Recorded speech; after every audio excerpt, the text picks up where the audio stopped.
শুভ সন্ধ্যা।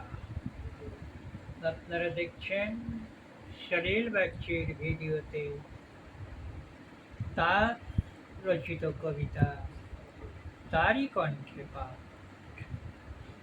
আপনারা শুনুন, আমাকে লাইক দিন,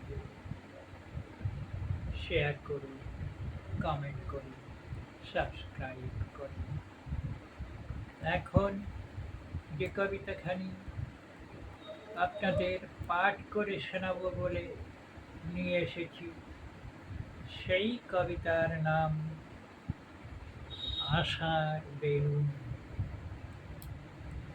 এই আশার বেলুন এখন পড়ে শোনাচ্ছি, আপনারা শুনুন।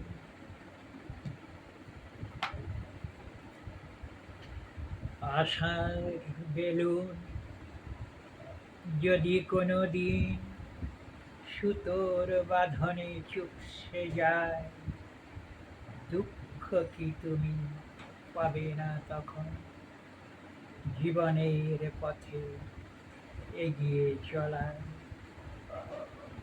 আঘাত তখন মনের মাঝারে ঘুরে ঘুরে ব্যথায় ব্যথায় চলিতে থামিতে বলিতে সদাই ভরে দেবে মন কেবলই তোমার।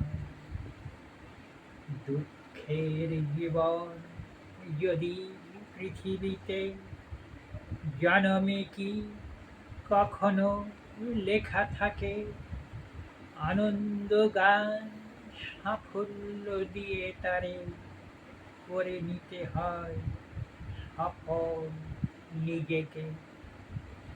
আশায় আশায় কে দেবে আমায় জীবনের সেই পথের সন্ধান? খুঁজে নিতে হবে মুক্ত পৃথিবী মাঝে, খোলা রেখে কান ও নয়ন। নয়তো চুপসে যাবে কত সহজে সুতোয় বাঁধা আশার বেলুন। মনস্তাপের জীবন নীরব সমুদ্রে একদিন হয়ে যাবে লীন। নমস্কার।